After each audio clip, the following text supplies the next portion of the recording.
Hi friends, आज के session में हम लोग करेंगे ईवीएस में पूछे गए कुछ महत्वपूर्ण क्वेश्चंस को जो कि हाल ही में पूछे गए हैं पिछले सालों में, जिससे आपको आइडिया लग जाएगा कि इस तरीके से आने वाले एग्जाम में क्वेश्चन पूछे जा सकते हैं।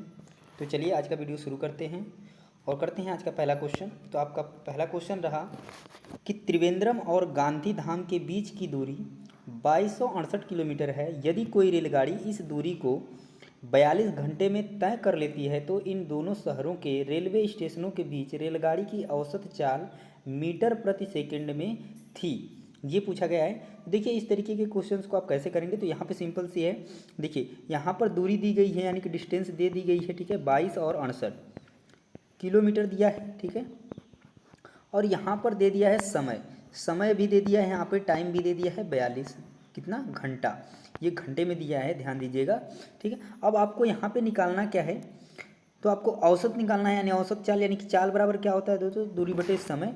तो चाल यहाँ से आप निकाल सकते हैं। तो चाल बराबर क्या है, दूरी बटे समय, ठीक है, 22 और 68 और ये आपका 42, ठीक है। अगर आप इसको भाग देते हैं दोस्तों, अगर आप इसको भाग दे लेते हैं तो आपका कितना आ जाएगा, तो यहाँ पे आ जाएगा आपका 54, ठीक है। तो 54 किलोमीटर प्रति घंटा आएगा, जबकि आपका क्वेश्चन में पूछा गया है कि मीटर प्रति सेकेंड में थी। तो आपको मीटर प्रति सेकेंड में जाने के लिए करना क्या होगा, तो यहाँ पे आप क्या करेंगे कि मीटर प्रति सेकेंड में करने के लिए आप सिंपली कर लेंगे क्या कि इसको आप गुणा कर लीजिए कितने से, तो 5/18 से इसको गुणा कर लीजिए, ठीक है। तो आपका कितना हो जाएगा 5/18। देखिए तो 5/18 से करेंगे तो 18 तिया 54 और 5 तिया इसमें गुणा कर लेंगे तो हो जाएगा 15, ठीक है। कितना हो जाएगा 15 हो जाएगा। तो यहाँ पे आ गया कितना आपका 15 मीटर पर सेकेंड, ठीक है। तो यहाँ पे देखिए ऑप्शन नंबर 4 में आपका दिया हुआ है 15, तो इसका राइट आंसर बन जाएगा ऑप्शन नंबर 4। नेक्स्ट क्वेश्चन देखिए, नेक्स्ट क्वेश्चन क्या पूछा गया दोस्तों, question number second. Question number second में पूछा गया है कि कोई छात्र ए पर है, ध्यान से समझिएगा, इस तरीके से है मान लीजिए, ठीक है। तो यहाँ पे अगर आप मान लेते हैं कि ए है, ठीक है, यहाँ पर मान लीजिए ए है, ठीक है, ए है, यहाँ से ए क्या कहता है बी पर पहुँचना चाहता है, ठीक है। इसके लिए पहले वह ओ पर जाता है, यहाँ से ओ पर जाता है मान लीजिए, और जो ए के ठीक उत्तर में है, तो उत्तर कहाँ पर होता है, ऊपर होता है, यानी कि इस तरीके से जाएगा, ठीक है, ऊपर की तरफ उत्तर। तो यहाँ से चला और यहाँ पे गया, और ओ मान लीजिए कि यहाँ पर है ए पॉइंट पे, ठीक है। अब बोलता है जो ठीक है उत्तर में है 120 मीटर, ये दूरी कितनी है 120 मीटर है। अब बोला है और फिर वह ओ से बी की तरफ जाता है ठीक पश्चिम दिशा में, तो पश्चिम इधर होगा, ठीक है, इस तरह आपका ईस्ट हो जाएगा, नॉर्थ, ठीक है, साउथ और वेस्ट। तो इस तरीके से पश्चिम में जाता है, तो पश्चिम की जो दूरी है वो कितनी है, तो 50 मीटर है, ठीक है। अब इस तरीके से, और यहाँ पर क्या है बी है। अब पूछा है इतना करने के बाद वह बी पर पहुँच जाता है, तो ए की बी से दूरी, ए से बी की दूरी, यानी यह दूरी आपको ज्ञात करना है, और बी के सापेक्ष ए की दिशा, मतलब ये बी है तो ए के, ये जो है कि ये जो दिशा है ये पूछ रहा है कि ये क्या होगी, ठीक है, इस तरीके से। तो अगर आप इस तरीके से जब लेंगे तो यहाँ पे आप देखिए, जब आप लेंगे तो यहाँ से इसके सापेक्ष पूछा है तो आप यहाँ से बनाएंगे, तो ये आपका डिस्टेंस बनेगा। सबसे पहले तो ये आप दूरी निकाल लीजिए कि ये जो दूरी है इसके बीच की क्या है, तो देखिए यहाँ पे 120 है और प्लस 50, ठीक है। अगर दोनों का स्क्वायर करके प्लस करेंगे तो देखिए 120 का हो जाएगा आपका, ठीक है, 240, ठीक है, और इतना और आपका हो जाएगा 2500। इन सबको जोड़ेंगे और इसका स्क्वायर रूट निकालेंगे तो आपका आ जाएगा 130 मीटर, ठीक है, 130 मीटर आ जाएगा। और देखिए ये दूरी तो आ गई 130 मीटर।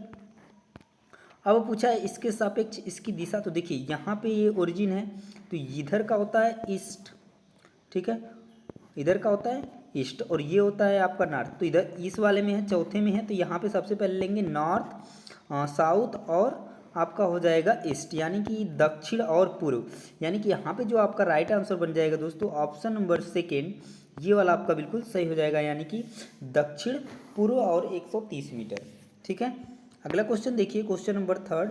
क्वेश्चन नंबर थर्ड में क्या पूछा गया है, देखिए स्लाथ के विषय में आया है क्वेश्चन, और आता भी है बार बार इसे पूछा जाता है इस क्वेश्चन को कि स्लाथ के विषय में निम्नलिखित में से सही कथन चुनिए। क्या है सही कथन, स्लाथ भालू जैसे दिखते हैं और दिन के लगभग 22 घंटे वृक्ष की शाखा पर उल्टे सिर लटकाकर सोते हैं, क्या यह बात सही है? स्लॉथ चिंपैंजी जैसे दिखते हैं और दिन के लगभग 17 घंटे वृक्ष की शाखा पर उल्टे लटक कर सोते हैं। स्लॉथ चिंपैंजी जैसे दिखते हैं और दिन के लगभग 22 घंटे वृक्ष की शाखा पर उल्टे लटक कर सोते हैं। या स्लॉथ भालू जैसे दिखते हैं और दिन के लगभग 17 घंटे वृक्ष की शाखा पर उल्टे सिर लटकाकर सोते हैं। तो यहाँ पर देखिए, अगर स्लॉथ के बारे में बात करें तो स्लॉथ जो होते हैं वो भालू जैसे दिखते हैं, पर वह 22 घंटे नहीं सोते हैं। वो कितना घंटे सोते हैं? 17 घंटे सोते हैं, जो कि इसमें देखिए स्लॉथ भालू जैसे दिखते हैं और लगभग 17 घंटे वृक्ष की शाखा पर उल्टे सिर लटकाकर सोते हैं। तो यहाँ पे जो राइट आंसर बन जाएगा ऑप्शन नंबर 4 हो जाएगा, क्योंकि यहाँ पर तो चिंपैंजी जैसा दिया हुआ है और पहले वाले में 22 घंटे दिया था। तो यहाँ पे बिल्कुल सही आंसर हो जाएगा आपका ऑप्शन नंबर 4। अगला क्वेश्चन देखिए, क्वेश्चन नंबर 4 पूछा है कि जब किसी एक कपड़े पर दूध को उड़ेलते हैं तो मलाई उस पर ही रह जाती है। पृथक्करण की यह प्रक्रिया क्या कहलाती है? तो देखिए, जब भी हम दूध को क्या करते हैं, छानते हैं किसी कपड़े पे, तो उसका जो मलाई रहता है, ठीक है, वो उसके ऊपर ही रह जाता है। तो ये जो पृथक्करण की प्रक्रिया जो कहलाती है वो क्या कहलाती है? तो ये प्रक्रिया निस्पंदन कहलाती है। तो इसका जो राइट आंसर बन जाएगा ऑप्शन नंबर 1 सही हो जाएगा। क्वेश्चन नंबर 5 देखिए, क्वेश्चन नंबर 5 में पूछा गया है कि कक्षा 5 की पाठ्यपुस्तक में दिए गए गोलकुंडा किले के मानचित्र में 1 सेंटीमीटर बराबर 110 मीटर की दूरी को दर्शाता है। इस मानचित्र में फतेह दरवाजे से जमाली दरवाजे की दूरी 10.7 सेंटीमीटर है। जमीन पर इन दोनों दरवाजों के बीच की कम से कम दूरी होगी। तो देखिए, इस क्वेश्चन में आप किस तरीके से हल करेंगे। तो सबसे पहले एक चीज़ दिया हुआ है कि 1 सेंटीमीटर बराबर कितना दिया है? 110 मीटर दिया है। तो इसको आप कर लीजिए, इसमें गुणा किसमें? 10.7 में कर लीजिए गुणा 110 से, ठीक है। 110 से आप गुणा कर लीजिए तो आपका आ जाएगा 000, ठीक है, 701 और फिर आपका 7 और 0 और 1। तो यहाँ पे देखिए, अगर आप निकालेंगे तो आपका क्या आएगा? तो आ जाएगा 1177 और 0। तो एक नंबर पे दशमलव यहाँ पे लगा दीजिए तो आपका ये आ गया, ठीक है। पर ये एक इसमें आया है आपका, तो ये आपका आ गया है मीटर में, ठीक है। अब आपको निकालना किस में है? किलोमीटर में। तो किलोमीटर में निकालने के लिए आप करेंगे क्या? तो आप 1000 से भाग दे देंगे। जब आप 1000 से भाग देंगे तो ये जो देखिए 3 जीरो है नीचे, तो 3 नंबर पे दशमलव लग जाएगा जाकर, यानी कि इस क्वेश्चन में देखिए आपका आंसर जो आ जाएगा 1.177 किलोमीटर आ जाएगा, जो कि आपको ऑप्शन नंबर 2 में मिल जाएगा। यानी कि इस क्वेश्चन का जो राइट आंसर बनेगा ऑप्शन नंबर 2 बिल्कुल सही हो जाएगा। अगले क्वेश्चन की तरफ चलिए, क्वेश्चन नंबर 6। क्वेश्चन नंबर 6 में क्या पूछा गया है कि 3 राज्यों का वह समूह जिनके किसी किनारे पर बंगाल की खाड़ी है कौन सा है? तो देखिए, चलिए देखते हैं। आंध्र प्रदेश, महाराष्ट्र, तमिलनाडु। ये तो होगा नहीं, क्योंकि महाराष्ट्र देखिए, अगर यहाँ पे मान लीजिए इस तरीके से हमारा इंडिया का जो मैप है, तो यहाँ पर पूछ रहा है बंगाल की खाड़ी हमारी इधर है, ठीक है, तो और महाराष्ट्र हमारा यहाँ पे है, तो पहला ऑप्शन तो ऐसे ही कट गया। उसके बाद दिया है उड़ीसा, केरल और तमिलनाडु, ठीक है। क्या पूछा है? तो और केरल की बात करें तो केरल इस साइड है, तो ये भी नहीं होगा, तो ये भी ऑप्शन कट जाएगा। उड़ीसा पूछा है, उड़ीसा, आंध्र प्रदेश, तमिलनाडु, ठीक है। देखिए, और केरल में हम इसकी वजह से काटे तो ये भी कट गया, तो बचा आपका कौन सा ऑप्शन? Option number 3। यानी इस क्वेश्चन का जो राइट आंसर बन जाएगा ऑप्शन नंबर 3। देखिए, उड़ीसा यहाँ पर है और यहीं पे आंध्र प्रदेश भी है यहाँ पर, और तमिलनाडु उसके नीचे है, ठीक है।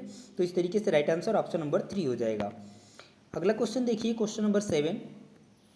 क्वेश्चन नंबर 7 में क्या पूछा गया है दोस्तों कि मान लीजिए आप मध्य प्रदेश में हैं, इस राज्य के सापेक्ष किस दिशा में हमारे देश के सर्वाधिक घने जंगल हैं?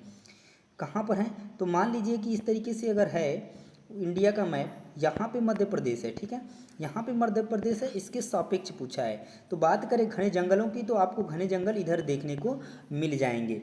तो इधर की बात करें तो इसमें आप किस तरीके से देखेंगे, तो यहाँ पे जो बनेगा आपका उत्तर व पूर्व। देखिए, ये है आपका उत्तर और ये है आपका पूर्व, तो क्या बनेगा आपका उत्तर और पूर्व, ये दिशा क्या होगी? उत्तर और पूर्व। तो यहाँ पे जो राइट आंसर बन जाएगा आपका ऑप्शन नंबर 2 बिल्कुल सही हो जाएगा, उत्तर पूर्व।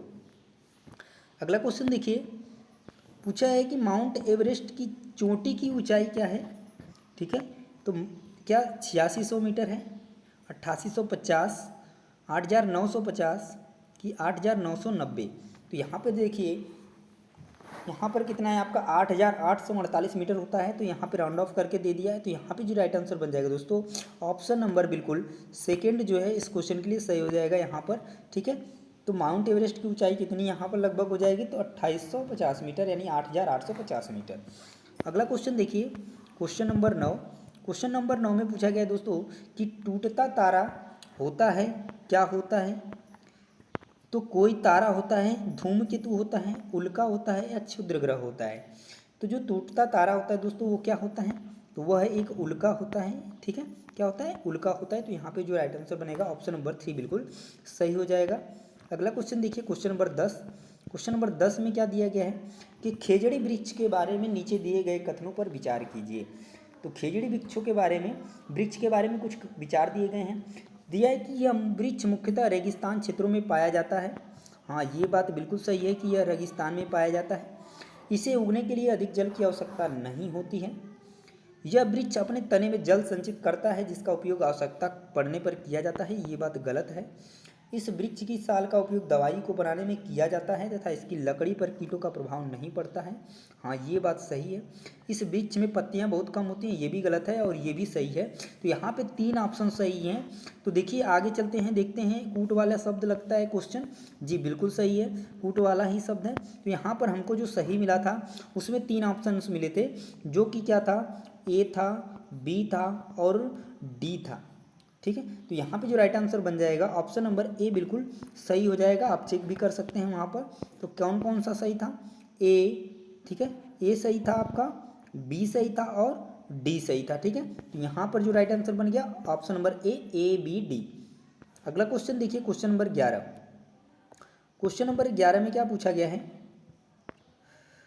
पूछा गया है कि किसी छात्र द्वारा नीचे दिए गए कथन पर विचार कीजिए। मैं जिस क्षेत्र से आया हूँ वहाँ बारिश बहुत कम होती है, गर्मी बहुत पड़ती है, हमारे घर मिट्टी के बने होते हैं, घरों की दीवारें बहुत मोटी होती हैं और इन्हें मिट्टी से ही पोतकर सुंदर किया जाता है, घरों की छतें कटीली झाड़ियों से बनाई जाती हैं। यह छात्र निम्नलिखित में से किस राज्य से आया हो सकता है। तो देखिए अगर हम बात करें मिट्टी की दीवारें और गर्मी बहुत ज़्यादा जहाँ पड़ती है और बारिश बहुत कम होती है, तो ये जो जगह है वो है आपका राजस्थान। और वहाँ पर जो है मिट्टी की दीवारें बनती हैं और बहुत मोटी होती हैं घरों की दीवारें, ठीक है। और जो छत बनती है वो कटीली झाड़ियों से बनाई जाती हैं। तो इस क्वेश्चन का जो राइट आंसर बन जाएगा ऑप्शन नंबर 3 बिल्कुल सही हो जाएगा। अगला क्वेश्चन देखिए, क्वेश्चन नंबर 12। क्वेश्चन नंबर 12 में पूछा गया है दोस्तों, ठीक उसी तरीके का ये भी सवाल है कि किसी सभा में अपना परिचय देते समय किसी छात्र के कथन पर विचार कीजिए। मैं जिस जगह से आया हूँ वहाँ के अधिकतर लोग सरसों के तेल में बनी मछली खाना पसंद करते हैं। यह छात्र किस जगह से आया हो सकता है? क्या यह गोवा से, केरल से, कश्मीर से या मिजोरम से?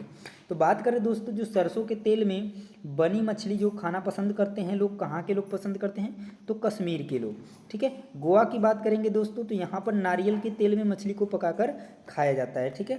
तो यहाँ पे जो राइट आंसर बनेगा ऑप्शन नंबर 3 बिल्कुल सही होगा, सरसों के तेल में, ठीक है। अगला क्वेश्चन देखिए, क्वेश्चन नंबर 13। क्वेश्चन नंबर 13 में पूछा गया है कि सही निम्नलिखित में से सही कथन चुनिए। सही कथन क्या होगा? तो यहाँ पर हाथी के बारे में दिया गया है। तो दिया है कि कोई वयस्क हाथी एक दिन में 2 कुंटल से अधिक हरे पत्तियाँ और झाड़ियाँ खा सकता है। अत्यधिक भारी होने के कारण अधिकांश हाथी बहुत ज़्यादा आराम करना पसंद करते हैं। यहाँ तक कि 3 महीने की आयु के हाथी के बच्चे का भार सामान्यतः 200 किलोग्राम होता है। या अधिकांश हाथी औसतन एक दिन में 9 से 10 घंटे सोते हैं। कौन सा ऑप्शन सही होगा? तो बता दें दोस्तों, यहाँ पे जो ऑप्शन सही होगा ऑप्शन नंबर 3 बिल्कुल सही होगा। थोड़ा सा कंफ्यूज करने के लिए यहाँ पर अलग तरीके से क्वेश्चन पूछ लिया है, बिल्कुल ठीक है। थोड़ा सा डीपली आपको जाना पड़ेगा, ठीक है। तो इस यहाँ पे जो ऑप्शन आंसर सही होगा आपका ऑप्शन नंबर 3 होगा कि यहाँ तक कि 3 महीने की आयु के हाथी के बच्चे का भार सामान्यतः 200 किलोग्राम होता है। अगला क्वेश्चन देखिए, क्वेश्चन नंबर 14 में पूछा गया है कि एक समूह को चुनिए जिसका प्रयोग पुनः चक्रण के पश्चात किया जा सकता है। पॉलीथीन बैग, कागज, बैटरी, मोबाइल फ़ोन। तो ये तो हो नहीं सकता, ठीक है। चादरें, समाचार पत्र, प्लास्टिक बोतल और बैटरी, तो ये भी नहीं है, यानी कि पुनः चक्रण के पश्चात इसका प्रयोग नहीं किया जा सकता है, ठीक है। लोहे की कीलें, कांच की बोतल, स्टील मग और गत्ते का डिब्बा, चमड़े का बैग, लकड़ी का मेज और प्लास्टिक फूलदान और चादरें, तो ये भी नहीं होगा। यहाँ पे जो राइट आंसर बनेगा ऑप्शन नंबर 3 बिल्कुल सही हो जाएगा। अगला क्वेश्चन देखिए, क्वेश्चन नंबर 15। क्वेश्चन नंबर 15 में देखिए कूट वाले क्वेश्चन है। यहाँ पर 2 स्तंभ दिए गए हैं, इसमें मिलान करके बताना है। तो देखिए छोला भटूरा दिया है, ठीक है। उसके बाद नारियल इडली करी के साथ उबला टैपियोका, जो कि केरल का होगा। तो दूसरे में बी देखिए, दूसरे में बी किस में है, ठीक है। जहाँ पर आपको नहीं आए इस तरीके से आप कर सकते हैं, ठीक है। आपको अच्छे तरीके से कर पाएंगे क्वेश्चंस को एलिमिनेट करने के तरीके से। तो यहाँ पर देखिए जिसमें बी दिया है सेकंड का वही सही होगा, तो ये दोनों तो पहले ही गलत हो गए, ठीक है। अब बचे ये दोनों, ठीक है। अब देखिए छोले भटूरे की बात करें कहाँ पे है, और सरसों के तेल में बनी मछली, अभी हम लोगों ने पीछे पढ़ा है, यानी कि तीसरे का डी होना चाहिए। तो दोनों में तीसरे का डी है।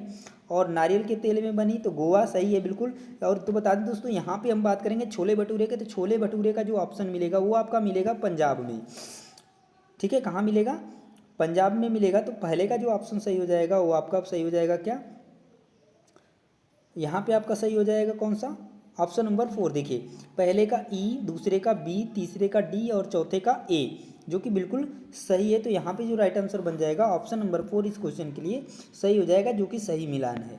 अगला क्वेश्चन देखिए, क्वेश्चन नंबर 16। क्वेश्चन नंबर 16 जो है कि देखिए यहाँ पर पेडागोजी का कुछ क्वेश्चन है, ठीक है। उसको भी आप लोग सॉल्व करके देखिए। अपनी कक्षा 4 के पर्यावरण अध्ययन के विद्यार्थियों के रचनात्मक आकलन के लिए उपर्युक्त कार्य का चयन कीजिए। तैरने और डूबने के पाठ पर प्रश्न उत्तर लिखना, डूबने और तैरने की प्रक्रिया का अवलोकन करने के लिए क्रियाकलाप करना, तैरने और डूबने की परिभाषा की व्याख्या करना, या जो वस्तुएं डूबती हैं और तैरती हैं उनकी सूची याद करना। यहाँ पे रचनात्मक आकलन की बात की गई है, तो इसके लिए क्या करना है आपको कि डूबते और तैरने की प्रक्रिया का अवलोकन करने के लिए क्रियाकलाप करना। यहाँ पे जो राइट आंसर बनेगा ऑप्शन नंबर 2 सही हो जाएगा। अगला क्वेश्चन देखिए, क्वेश्चन नंबर 17। क्वेश्चन नंबर 17 में पूछा गया है दोस्तों कि पर्यावरण अध्ययन के शिक्षण में कला एवं कौशल का समावेश करना चाहिए, क्योंकि वह प्रोत्साहित करता है सृजनात्मकता को, सहपाठी अधिगम को, कक्षा में अनुशासन को या समावेशन को। तो यहाँ पर देखिए जो सही आपका ऑप्शन बनेगा, कूट वाला क्वेश्चन है, तो जो यहाँ पे सही बनेगा आपका सृजनात्मकता को और समावेशन को। तो यहाँ पे जो राइट आंसर बनेगा ऑप्शन नंबर ए बिल्कुल सही हो जाएगा, यानी कि ए और डी इस क्वेश्चन के लिए राइट आंसर बनेगा। अगला क्वेश्चन देखिए, क्वेश्चन क्या पूछा गया है, क्वेश्चन नंबर 18। क्वेश्चन नंबर 18 में क्या पूछा गया है कि कक्षा 4 के विद्यार्थियों को थीम आश्रय पढ़ाते समय कौन सी युक्ति पूछताछ को प्रोत्साहित करती है। विद्यार्थियों को विभिन्न प्रकार के घरों की चित्र एकत्र करने के लिए कहना, विभिन्न प्रकार के आश्रयों के चित्र साझा करना, या विभिन्न प्रकार मकान निर्माण स्थलों पर जाने के उपरांत विद्यार्थियों को अपने अनुभव को सुनाने के लिए कहना, या देश के विभिन्न आश्रयों पर एक पावर पॉइंट प्रस्तुति दिखाना। तो यहाँ पे जो सबसे अच्छा ऑप्शन बनेगा दोस्तों ऑप्शन नंबर 3 बिल्कुल सही हो जाएगा, यानी कि विभिन्न मकान निर्माण स्थलों पर जाने के उपरांत विद्यार्थियों को अपने अनुभव को सुनाने के लिए कहना, ये बहुत ही अच्छा होगा। अगला क्वेश्चन देखिए, क्वेश्चन नंबर 19। क्वेश्चन नंबर 19 में पूछा गया है कि प्राथमिक कक्षाओं का पर्यावरण अध्ययन वह विषय क्षेत्र है जिसमें एकीकरण है। किसका एकीकरण है, तो इसमें देखिए विज्ञान एवं पर्यावरणीय शिक्षा के संप्रत्ययों एवं मुद्दों का, सामाजिक विज्ञान के संप्रत्ययों एवं मुद्दों का, विज्ञान और सामाजिक विज्ञान के संप्रत्ययों एवं मुद्दों का, या विज्ञान, सामाजिक विज्ञान और पर्यावरणीय शिक्षा के संप्रत्ययों एवं मुद्दों का। तो यहाँ पे जो राइट आंसर बन जाएगा दोस्तों ऑप्शन नंबर 4 बिल्कुल सही हो जाएगा, यानी एकीकरण किसका है, तो विज्ञान का भी है, सामाजिक विज्ञान और पर्यावरण अध्ययन, इन तीनों का संप्रत्ययों एवं मुद्दों का क्या है, समावेशन है। अगला क्वेश्चन देखिए, क्वेश्चन नंबर 20। क्वेश्चन नंबर 20 में क्या पूछा गया है, पूछा गया है दोस्तों कि निम्न में से प्राथमिक स्तर के पर्यावरण अध्ययन का क्या उद्देश्य है। लैंगिक भेदभाव से संबंधित मुद्दों पर विद्यार्थियों को संवेदनशील बनाना, स्थानीय उपलब्ध सामग्रियों से सरल प्रारूपों का विकास करना, विद्यार्थियों को उच्च प्राथमिक विज्ञान संप्रत्ययों के लिए क्रमिक रूप से तैयार करना, या विद्यार्थियों को उनके आसपास पड़ोस में उपलब्ध व्यावसायिक विकल्पों की ओर अभिमुख करना। तो यहाँ पर अगर आप ऑप्शंस चेक करेंगे देखिए, तो यहाँ पर एलिमिनेट करने के तरीके से आप ज़्यादा बेहतर विकल्प को चूज कर पाएंगे। देखिए सबसे पहले व्यावसायिक चीज़ को बोल दिया, तो यहाँ पे इस तरीके से गलत हो गया, और यहाँ पर बोल दिया उच्च प्राथमिक विज्ञान संप्रत्ययों के लिए क्रमिक रूप से तैयार करना, तो ये भी गलत हो जाएगा। और यहाँ पर बोल दिया है सरल प्रारूपों का विकास करना, तो तो ये गलत हो जाएगा। तो ऑप्शन एक ही बचता है आपके पास सही होने के लिए, जो कि ऑप्शन नंबर एक है। तो इस क्वेश्चन का जो राइट आंसर बनेगा दोस्तों, ऑप्शन नंबर एक बिल्कुल सही हो जाएगा। तो ये था दोस्तों पूरा का पूरा 20 क्वेश्चन जो कि हम लोगों ने आज के सेशन में डिस्कस किया। तो आप लोगों को भी पता लग गया होगा कि आपका लेवल क्या है, कितने आपके क्वेश्चन सही हो रहे हैं। तो इसी तरीके की और भी प्रैक्टिस सेट करने के लिए दोस्तों हमारे साथ जुड़े रहिए। इसके लिए आपको चैनल को सब्सक्राइब कर लीजिए और बेल आइकन को भी प्रेस करना नहीं भूलिए। मिलते हैं अगले वीडियो में अगले प्रैक्टिस सेट के साथ, तब तक के लिए जय हिंद।